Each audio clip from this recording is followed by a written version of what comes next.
Welcome to the Emotional Balance Sheet Podcast, your guide to help you manage life, money, and multiples. Each episode, host Paul Fenner, Tama Capital's president and founder, and the proud parent of 4 amazing children, including 1 set of triplets, will provide insights on successfully sustaining an active lifestyle, career, and family through comprehensive wealth management strategies, financial education, and lifestyle planning, specific to parents raising twins, triplets, and more. Learn more, subscribe to the show, or connect with Paul at tamacapital.com.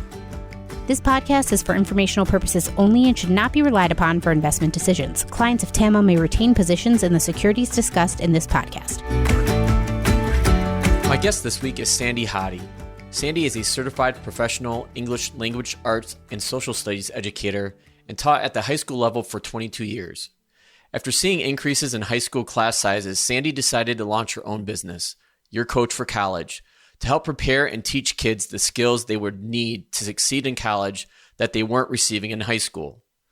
In our conversation, we discussed some critical skills such as note-taking, listening, and forming good study habits that Sandy identifies as being missed within the current education system.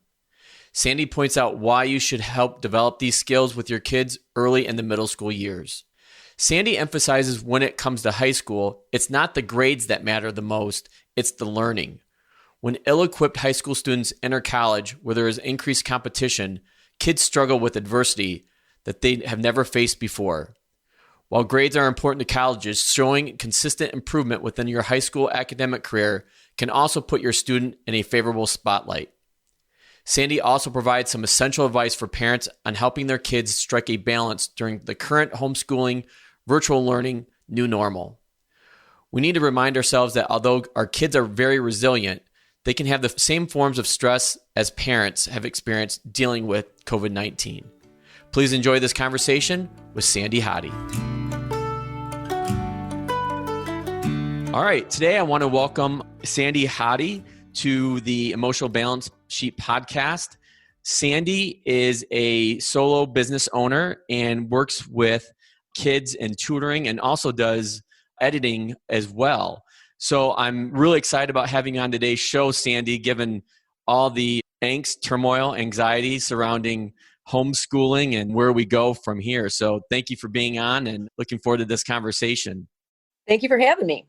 I'd like to start by having you just explain to the audience what you do with your business, especially on the college prep and going through your website. You're even working with kids that are in college to help them transition. So if you could just give us a breakdown of the kids that you work with and what you actually do with them. Certainly.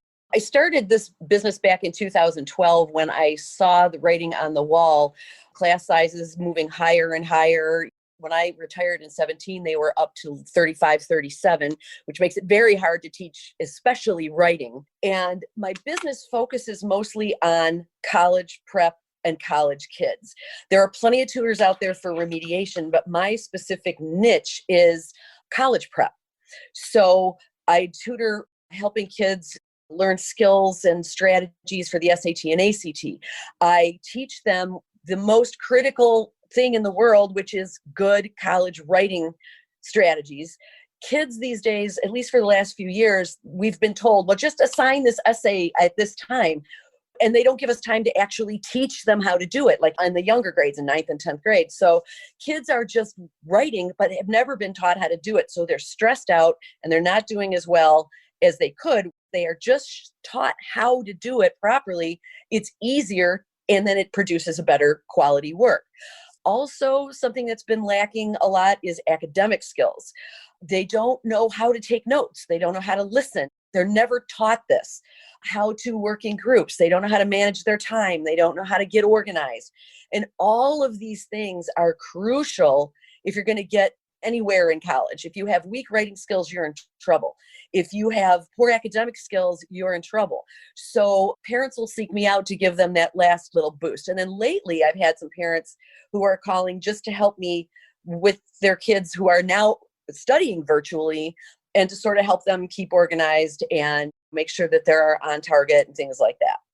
So your background, you were a teacher in the public school system for how long? 22 years. And did you teach mostly at the high school level, or were you in elementary and middle school as well? The whole time I was at Walled Lake Western, but I taught all 4 grades, and I taught average level as well, but mostly it was honors 9 and 10, which is where they get the basic skills and knowledge to help them when they get to 11 and 12. So that was that. But again, back in the day when we were allowed to do our own thing, I had an academic skills unit in my classroom, and I spent 4 weeks teaching these kids how to write with modeling and great feedback and stuff like that. But we don't have that luxury anymore. And just for our viewers, Walled Lake Western, we're located in a suburb of Metro Detroit. So I just want to let everybody know that. And it's a fairly big high school. There's 3 high schools that are part of the Walled Lake Consolidated School District here in Northwest Oakland County and Metro Detroit. So it's funny that you mentioned academic skills, because I was just thinking about this going back to my freshman year at GMI, which is now Kettering, where I went my first year, and how ill-equipped I was as far as study habits and note-taking, 2 things you just hit hard on.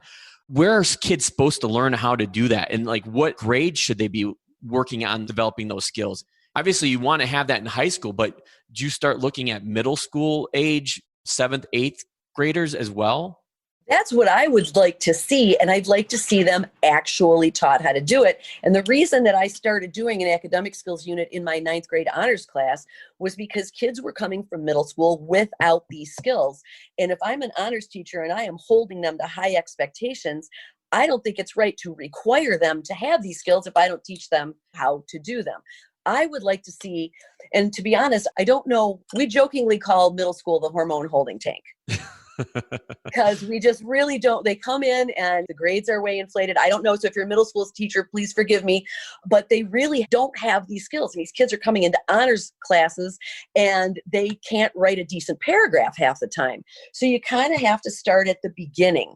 Ideally, and if I'm tutoring for or coaching for academic skills, I think between 8th grade and 9th grade in the summer would be the best time, because then you don't have to learn them while you are, same thing with college writing, with high level writing. If they can learn it in either in middle school, or if not be coached or tutored in the summer, then they can hit 9th grade high school running. It is, especially the honors classes, are a huge culture shock for kids coming from middle school, because they're just not prepared. And these days, it's way watered down. It's way watered down than it was when I first started years ago, which is bad, because then they're going to college and they still don't have as sharp skills as they did 10, 15 years ago. So the sooner the better. And I think they should actually be taught. And I want to come back to that in a second, but how does a student even get into an honors class? How does that process work? Well, they are recommended for Honors 9 by their middle school teachers. So they're placing kids usually pretty well, except that the kids that have really good work ethic, good grades, wants it, knows that this is going to help them for college. A lot of kids don't want to do that extra work, but they select the kids that are going to go into honors. And then the first semester of 9th grade is sort of a balancing act. I mean, I've had kids come to me second semester, which is rough because we've already covered academic skills and writing first semester and they have to catch up, but they were placed in an honors, a gen ed class, and they really need to be in honors. And the 9th grade teacher will see that and call the counselor and will switch them. Same thing too, if we've got a kid in honors that we see is way over their head, they're not doing the reading, they're not doing the work. I rarely did, but we might recommend putting them in gen ed. But my thing has always been better to get a C in honors than an A in gen ed, because the learning is, and this is what people don't understand, it's not the grades, it's the learning. If the learning happens, the grade will come. But there's so much emphasis on the grades right now because of getting into school. So I get what you just said, and that totally resonated with me, but it goes against the grain of what probably most parents want to see. Like, if a kid came home with a C plus, especially in honors, I'm sure parents are freaking out. Like, you just blew your GPA. Like, how are you going to get a scholarship? How are you going to get into this school or that school? Well, I'll tell you, teaching 9th grade honors, especially back when I could really teach it well, the first essay was terrible. Everybody failed it because, not everybody, but a big, huge group of them failed it because doing their homework the night before worked in middle school, and they don't believe me. So then what I would do is I would meet with them one-on-one. This was back when I had 25 in a class and I had time to do that, and help them out. Some kids need to see it with their own writing. Samples don't work. And then they would rewrite it, and then the old grade would go away and the new grade would come in. But parents do freak out, and I've had to talk them down many times. One grade, now in high school, in college, one grade can tank your grade. In high school, one bad grade isn't going to tank your GPA. And again, if the learning happens, those grades will come up. Colleges like to see grades coming up. If you have a C in an honors class the first semester of ninth grade and you bring it up to a B second semester, and then you're pulling A's or whatever in 10th grade because you're learning and applying that learning, that's great. But if parents scream about, and this is what's been happening because the grades are way inflated now. Kids are getting B's on essays that would probably get a D in college. So the problem there is the parents see the grades, oh yay, they're getting B's, but then they go to college where there's real competition and there's real standards, and the kids start failing their essays or whatever, and they're not doing as well on their tests because the tests are harder, and then all hell breaks loose. Have you seen parents of college age kids, especially like that freshman and sophomore year, turn to you for help with that? No, I haven't. Most of the kids that I work with that go to college are fine. Usually the things that they might need help with is if they have like a huge essay and they want me to edit, which I will do, but I won't rewrite it for them. For example, I'll say, you've got some brevity issues or you've got some agreement issues on this page or whatever, because I totally don't believe in spoon feeding kids because then they don't learn. There was an app that a lot of teachers used. It was called Remind 101. And they would send out these texts to remind their kids to bring their homework the next day. And it's like, I refuse to do that. Your boss isn't going to do that. Your professor isn't going to do that. You have to learn to be organized and use a planner. So again, when you're in honors classes especially, and those are the kids that are planning on going to a 4-year college. The gen ed kids are usually planning on going to a 2-year college where they might learn things like the writing skills and academic skills that they need. But parents really do worry me. It's great to stay in contact with the teacher and get feedback, but don't panic. Let the kid learn so that by the time he is a senior getting ready to go to college, he has the learning and the grades. What is your advice to parents on how they can help their kids develop some of these academic skills like good study habits, note-taking, planning? Obviously, the technical writing is probably beyond what a parent would maybe want to get into, but those 3 things I just mentioned sound more like habits and how to develop good habits. Obviously, you could hire a coach to do that, or just as easily, you could go on Amazon and find a book on study skills and go through it. For example, when I went to college, when I went to U of M, I'd been out of high school for 15 years. So I didn't remember how to study. I bought some books and I taught myself how to do critical reading and annotation and all these things that you need to learn to do. Might be a little late now, but again, that would be a great summer project. And I'm going to write a book myself one of these days when I get to it on that, which will hopefully streamline it. But the big thing with parents is it's a balancing act because you want your students to learn to do it on their own and you want the students to learn to advocate for themselves. But especially at the beginning, they need guidance, especially with virtual learning. Don't let them sleep until 10:30. You need routine. Routine is huge. Get organized and stay organized. Parents will be like, okay, let's see what you have, especially for younger kids.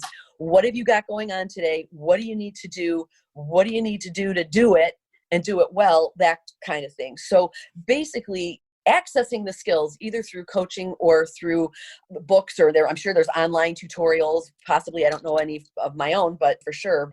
And then consistently helping the student form that habit. A lot of positive reinforcement. You don't want World War III going on, which I know sometimes can, especially with older teenagers. I have that now with my 4th grade triplets. Oh my Lord, I don't know how you do it. So take me through where we're at today as far as parents and anxiety surrounding homeschooling and the challenges that it becomes. Because I completely agree with you. When I look at our family structure, we've always done well when we had structure. whether it was in school or we were going to preschool when the triplets were smaller and then plus one Mackenzie as well. To me, what's really changed is this mindset shift I see in my own kids between when they're at school, they have a different mindset. They know the rules of the school. They know that there's boundaries and limits. But when they get home, they don't see home as a school setting. They just see home as a time to play or play games or play with their friends, and there is no structure. And I think that's what we've really struggled with as parents through this whole COVID situation. Yeah, and especially for parents of multiple kids. We don't have 4 computers, things like that. Again, you hit it right on the head. Structure is the most important thing. So like my daughter-in-law lives in Philly, and I have a 5-year-old granddaughter who she's going to homeschool for kindergarten. And they have a baby who is now not getting her own room because that room is now the classroom. I know people don't all have the ability to do this, but try to set up a place that is every day the same place and the same time. And I would even suggest, you know how at the beginning of the year teachers give the rules to the kids and they take them home to have the parents sign them? I would even write something like that up for the 4th graders. It would obviously be age appropriate, and go over that on the 1st or 2nd or 3rd day of school and post them and say, these are our rules for when you're in school.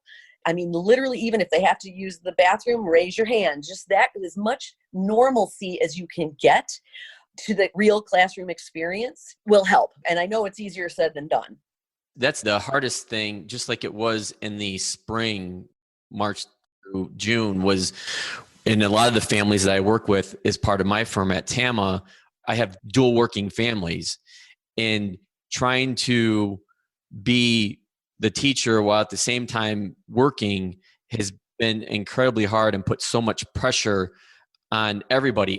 I think one of the things that you just mentioned was this consistent positive feedback. And on a prior episode, I had Dr. Laura Hutchinson, who's a child psychologist, on, and I kind of got into a little bit of my angst with how I have a shorter fuse during this time. My anger kind of gets the best of me, and I find myself yelling at my kids when I know I shouldn't, because it puts that much more strain and pressure on all of us. But it's really hard because it's every day it seems like we reach a new tipping point with this situation. And a lot of parents, we're just throwing our hands up in the air. I'm like, we don't know what to do. And the support that we're getting from some of the school districts, while I'm sure that they're trying their best, we don't necessarily feel the support from them. I can feel the frustration. I don't personally have it. My sons are grown, but having been a teacher, I know that I talked to a lot of teachers in the spring where they were given directions to do one thing one day, and then 2 weeks later, none of that stuff is counting. And then, so the teachers are pulling their hair out too. They really, really want to do well, but they don't necessarily have the tools either. So I know that everything wants to boil up, but whatever you can do to simmer it back down. Like I know I tutored a boy yesterday who Walled Lake started, I think 2 days ago, and they're doing 3 days, 3 classes a day, alternating for 2 hours apiece. So they run from 8:05 to I think 2, and they are in class for 2 hours. And it's weird for a teacher to be able to say, okay, you guys, I just showed you how to do pre-writing. So now I want you to spend 15 minutes and pre-write at home. Well, you can't necessarily make them do it. Then he also said there's some teachers that are trying to fill all the time. Well, you can't fill 2 hours with constant talking. If you did, you'd die. And so would your student of boredom. So there's a big balance that needs to happen everywhere. And we're still teetering and tottering. Everybody is still, the parents, the schools, the teachers. I think hopefully, if you want to look at the bright side, which I think we always need to have to do, hopefully it's better now than it was in the spring. At least they had a couple of weeks to get things under control. Because I know I had teachers in the spring saying, I know for a fact that they log into a class and they don't have to turn their cameras on. So then they just go back to bed. And this is high schoolers we're talking about. So trying to hold kids accountable is hard enough when you're in class face-to-face. You're trying to teach, and you can tell in a face-to-face situation, okay, I'm losing this kid. He's drifting off. These two are talking, so I can ask them to stop and focus. I was a big one for focus, you guys, focus. Bring it back to me, you guys, focus. But you can't really do that on a Zoom call. So it's just challenging all the way. And I think the worst part, I think one of the biggest challenges, both for high school kids and for kids going to college, is the uncertainty. the uncertainty of how am I supposed to do this? How is this going to work? Am I getting the best education? Again, the kids who are self-starters and the kids who are go-getters, and everybody knows in your families, a lot of families have one of each or two of each.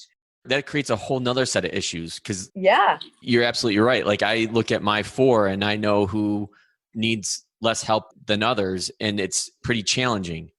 it's incredibly challenging. I had twins one time, and one was acing everything and doing everything right, and the other one was just as nice a kid, but it wasn't his priority. He had other things he was interested in. So I can't even imagine the challenges that parents, especially working parents with multiple kids, are facing. It's funny, I saw I can't remember if it was actually a real thing or if it was online somewhere, but it was this big black SUV, and there was writing on the back window that said, "You lied to me. My student is not a joy to have in class." So I can tell parents are stressed out.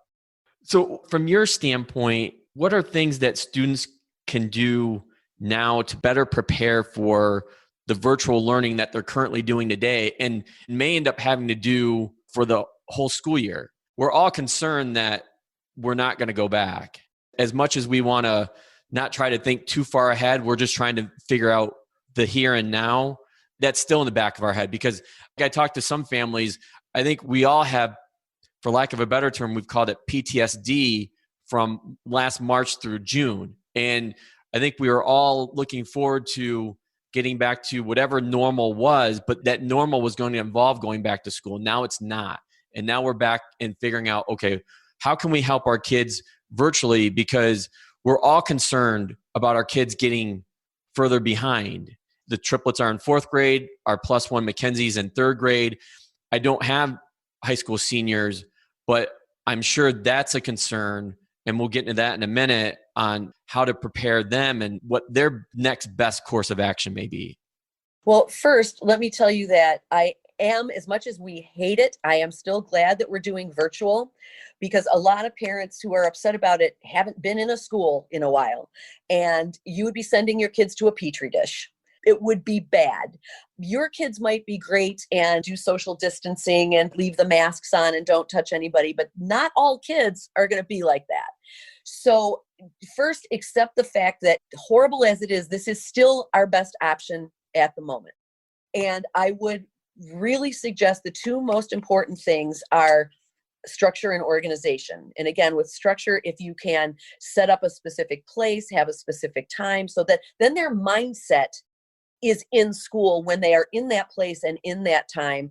And if they're organized, they're not wasting time trying to find things in a huge pile of crap on the desk with 3 kids worth of work or whatever all in one place. I would suggest keeping an eye. I know Walled Lake, I used to post my grades every Monday. Every Monday after school, I would post my grades. So any parents who wanted to see where their kids were. So if you have that ability, and not all teachers post in a timely manner, but if you have that ability, check the grades to see where they're faltering. Like, is their grade low because they are not studying for vocab quizzes or not doing homework or doing poorly on tests or not turning in assignments? And then you can sort of pinpoint where you might need to step in or where you might need to contact the teacher for suggestions, stuff like that. So those would be the things that, I mean, considering school is already in and you don't have time to teach them these academic skills, because the only other thing is realize that the kids also have PTSD. So many people forget what it's like. Just look back and remember what it was like when you were a teenager. You probably can't remember all the way back to 4th grade, but when you were a teenager and had you had this extra stress put on you, and then your parents are stressing you out because they're stressed out. So seriously, I don't know if younger kids would do it or families would do it, but I would seriously advise, learn to meditate. Make sure you're taking care of yourselves beyond the academics. Make sure that you're having dinner together when you can. You're doing yoga. You're getting out for the walk. You're eating well, because that makes a difference. And when I teach college level academic skills, I hit that hard. And even high school, it's like, take time between drafts on your paper to play a video game. You got to decompress. It's really important. It's interesting that you brought that up too, Sandy, because Dr. Laura Hutchinson also brought that up about self-care and how critical that is for not only yourself, but if you're in a relationship, your spouse, partner, making sure that you check in with them, because with Teresa and me both working from home, it's a weird situation because we're like passing each other like we're coworkers passing in a hallway and just say, hi, how are you? But at the end of the day, I'm like, wait a minute, that's still my wife. That's still my partner. That's not necessarily the relationship I want to have. And it's hard to just flip switches and go from being co-work space users or whatever to, oh, okay, now we're back to husband and wife. You've been in all these boxes and now it's just one big box. So it's weird, but you could even like, let's say, okay, at this particular time, we're going to have water cooler time and everybody's going to meet in the kitchen and get a glass of water and just real quick share how everything's going so you can connect that way. Now everybody go back and do your thing. Whatever creative ways that you can come up with for your particular situation, because all the situations, look at the parents that can't work from home. They're schooling their kids in the evenings. All the situations are so different. There's no one size fits all manner. You could, again, just keep your creative juices flowing and try stuff. Yeah. I've been thinking about, okay, how would I handle this as a teenager or whatever growing up? I don't know. I mean, I was a self-starter. Everybody knows who is and who isn't. But I know like my parents, they both worked the manufacturing facility. So they would have had to go back into the plant, if you will, to work. They didn't have a work from home job. And I have families that are part of TAMA that they're in that situation. Fortunately, but unfortunately, in situations I've seen where one parent has to go back to an office or a hospital or a manufacturing facility and the other parent can stay at home, but that parent is still working. That puts even more pressure on that parent and puts even more pressure on the marriage, on the relationship. And it's going to be interesting. I mean, you're already seeing it in some stats as far as levels of depression and anxiety and domestic abuse. The numbers are getting pretty scary. Obviously, people dying from COVID is awful. It's tragic, number of cases, but there's compounding issues outside of just the medical piece of this pandemic that are really hurting. Yeah. My daughter-in-law, she is an elementary school teacher, so she's going to teach Scarlett at home, but she has a 6-month-old baby who is going to be interrupting. So I know that a lot of people, when I say have structure and routine, that it may fall apart as fast as you put it out, but then try to pick up and get back to it. Because again, there's so much going on with COVID. And as you say, not just from having the disease, but from being on lockdown for so long.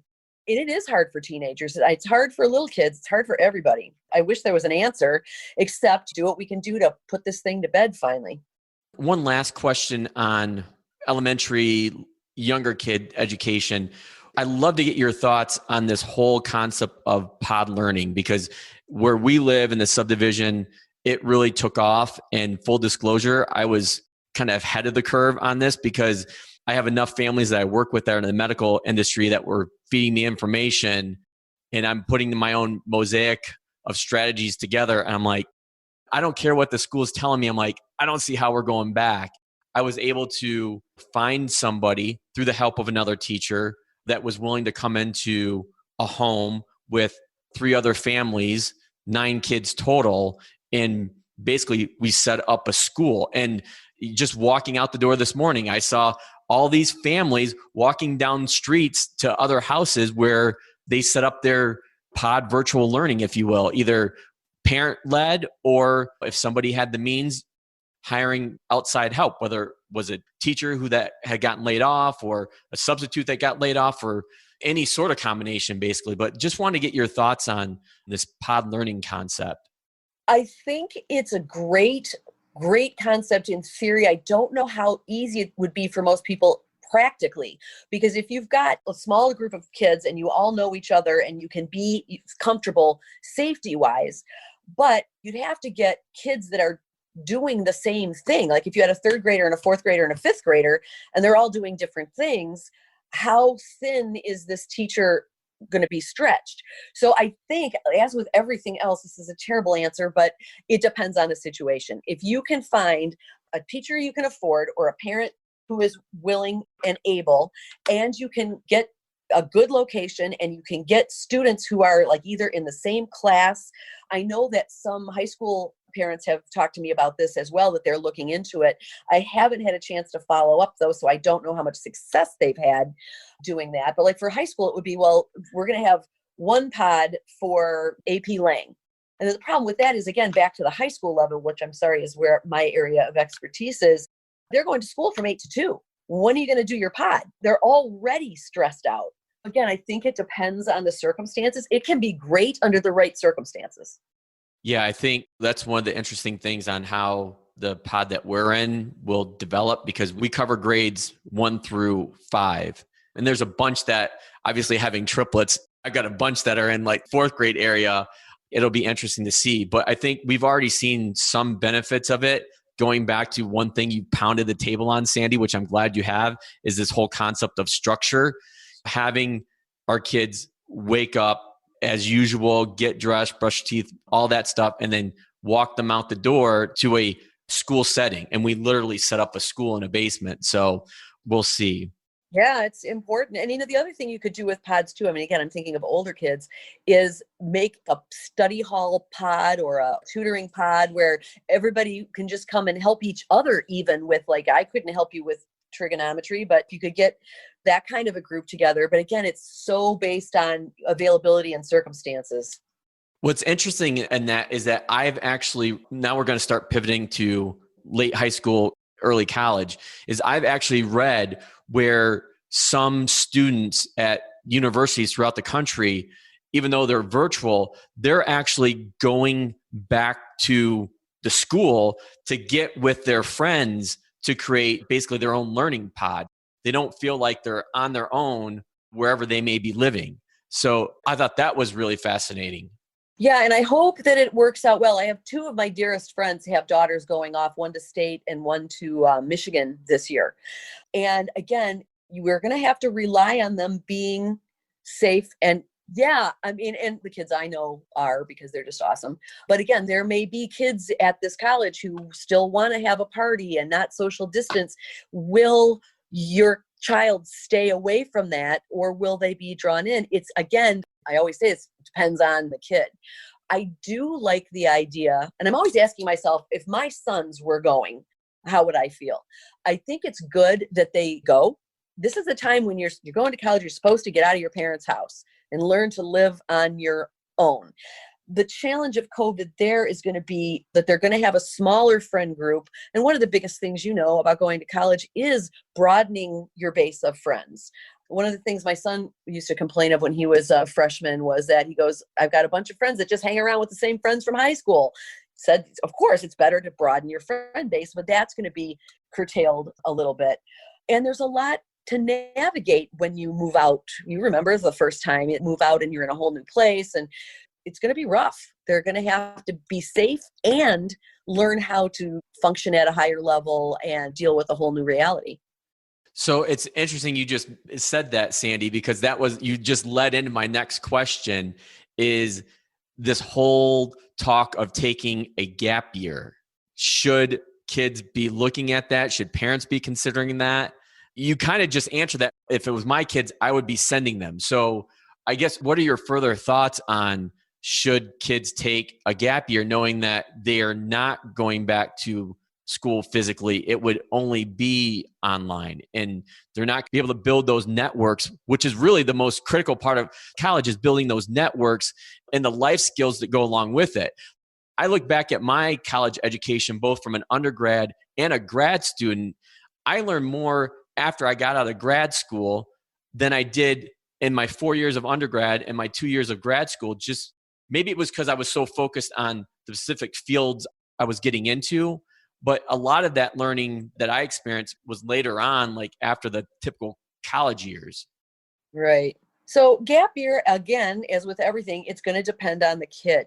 There are pros and cons to it. If you take a gap year and you get a good job and you're saving up some money for college, that would be good. It might mature some kids up a little bit. Kids who are still in the high school frame of mind, having a job for a year might move them to the right sort of framework in their brain to be able to do well in college. It might help them decide what they want to do. Do I want to go to a college, or would I rather go to a trade school? The cons, though, if you start making a lot of money, you might decide not to go to college. And you're not going to meet those new people and get those networks. And you might be a little lonely because a lot of your friends have gone to college. When you do go, you might be behind your peers a little bit. So they wouldn't be available to help you with whatever classes you might have together or whatever. But I do think it's something that you need to give a great deal of thought to, because there are those cons, which I kind of think personally outweigh the pros a little bit. I mean, if it were me, I would probably go. And if it were my sons, I would probably advise them to go. But especially for kids that aren't really ready for college or are going to struggle anyway. I mean, if you've got a kid that got into college by the skin of their teeth and they know they're going to struggle to make C's, adding this on top of that might just be too much of a burden. So again, I would advise parents to sit down with their child, young adult, talk about the goals, that kind of thing. But really quickly, I also want to say, because I said something about how they can help figure out what they want to do if they take that gap year, you don't need to know what you're going to do when you start college. You don't need to know what your major is going to be. I've had so many kids like, I don't know what I'm going to do. You just quit panicking and take 2 years and you'll figure it out. You don't have to declare a major till you're a junior anyway. This is coming from me personally. I changed majors 4 times. Unfortunately, they had some overlapping characteristics with each other, and I was still able to graduate in 4 years. I had to take a lot of summer classes. But one of the questions that I'm helping parents address from the financial and emotional standpoint is, okay, I want to send my kid, but what I'm struggling with is that I'm still paying a high-priced tuition bill for, I know, learning that's not as good as if they were there in person. And that's huge. That is huge. And I haven't heard anything about colleges lowering that tuition at all. I don't think there's a chance of that. Yeah. And again, when you sit down with your child or your young adult and you're discussing what to do here, maybe do the first 2 years at community college. There's a middle ground there to see, what you can do. Yeah, because student loans are a thing and parents paying tons and tons of money for a substandard education, which virtual learning by its very nature has to be. I totally get that. Depends on your finances and your willingness to part with your money and your kids. And that's where you mentioned throughout our conversation is it's really kid dependent. No one kid is the same. And it's having these really difficult conversations between you as a parent and your child about, or your kid, a grown adult, about these conversations. And money has to come into play. The financial aspect of this has to come into play. And that's where I've been really talking to my families about the importance of having the conversation and getting it on the table. Just like for families that don't prepare financially to get the kids to college and then they get in the college of their dreams, which I absolutely hate. And now they're sitting here with either a really upset kid or they've just blown up their wealth management plan to try to figure out how to send the kid to a college that they can't afford. Well, I think when you're having those conversations, it's important to stay goal oriented. Son or daughter, what do you want out of life? What is your goal for like the next year, the next 5 years, the next 10 years? Because community college might be a really good option.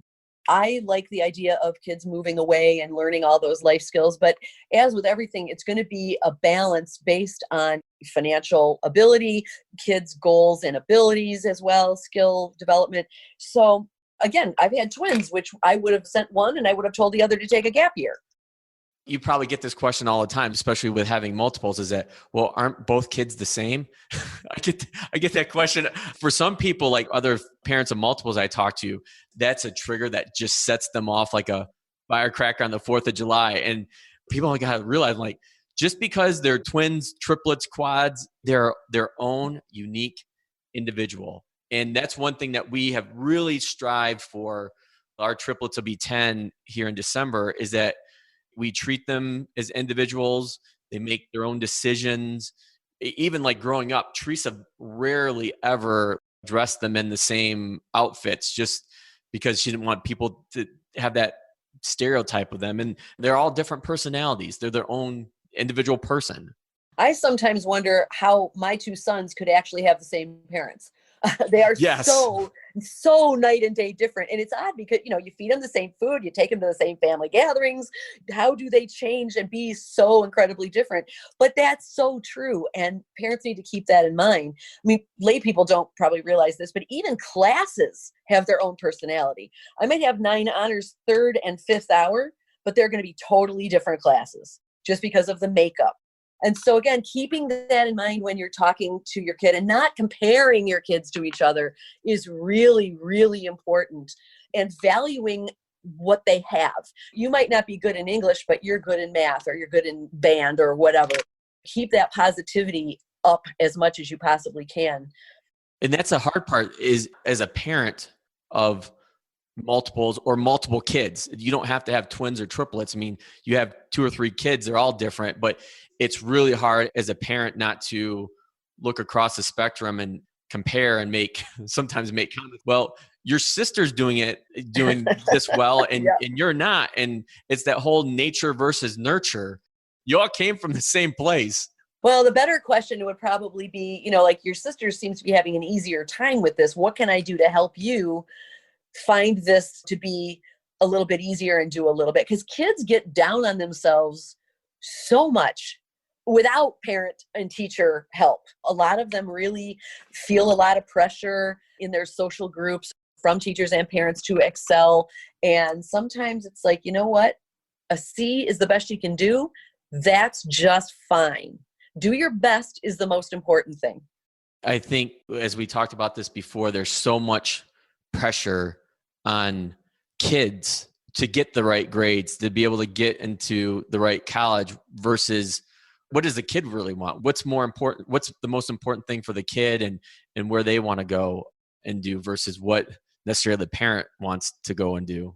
And the problem too is parents don't understand what their kids are going through. I'll give you a quick story as an example. I had a kid years ago in 9th grade honors, which is a really hard class for those kids back in the day when we could really teach them. And she was so stressed out. She was so stressed out. So I pulled her aside and I said, "What's going on?" And she says, "Oh my God, my mom's all over me, blah, blah, blah." So I told her, I said, "Okay, I want you to go home and I want you to take a bath and light some candles." And she says, "Oh, my mom will never let me do that. It's wasting time." And I said, "Tell her it's an assignment. You can write a paragraph for me about it."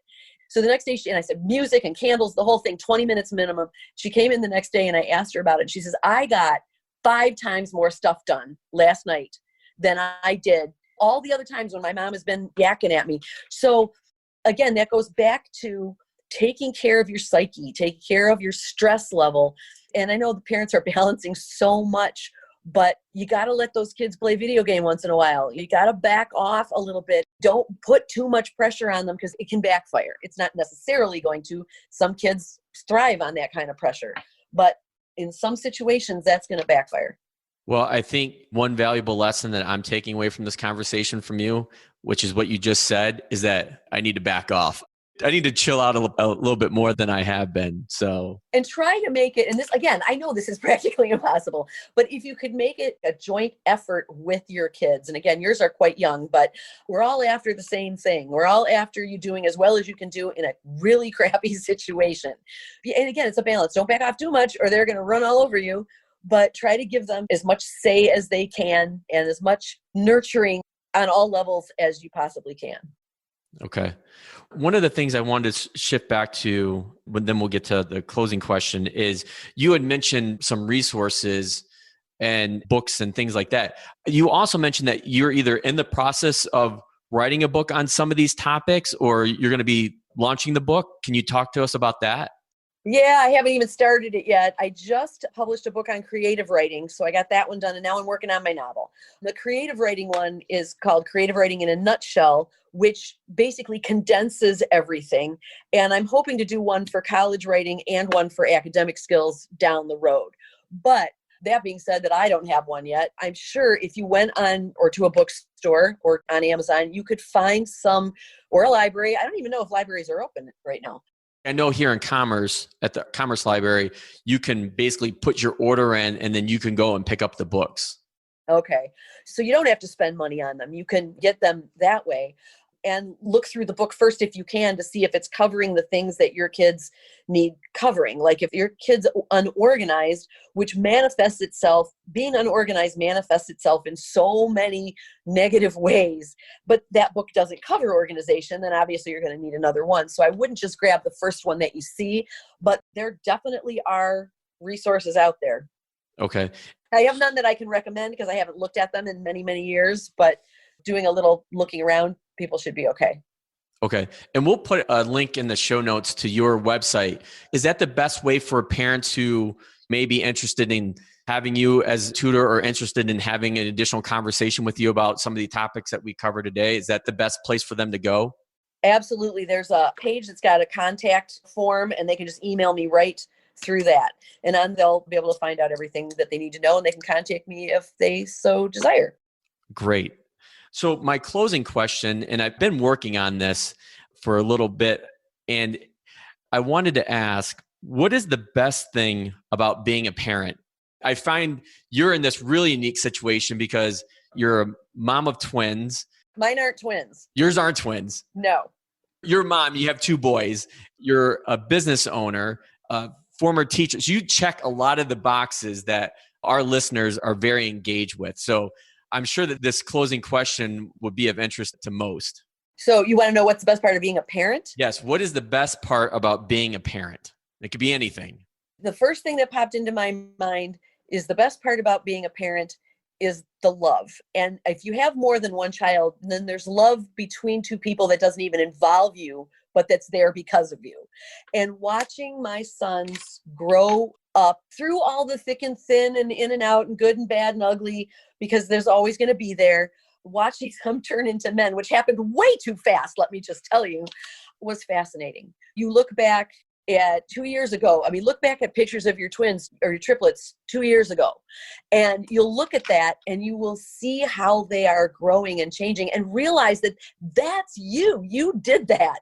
You brought this into the world. You're putting these children, who will soon be adults way sooner than you want, out into the world to do good work and good things and to enjoy life. And that to me is it. The love that's involved in parenting, the love that surrounds families is incredible. That is a fabulous response, and I think a great way to close up our conversation. Sandy, I can't thank you enough for being on the Emotional Balance Sheet podcast today, and look forward to keeping in time. Thank you for having me. Thank you for listening to this episode of the Emotional Balance Sheet podcast. Please visit tamacapital.com to subscribe to this podcast or to connect with certified financial planner and registered investment advisor Paul Fenner of Tama Capital. And please join us again next time on the Emotional Balance Sheet podcast.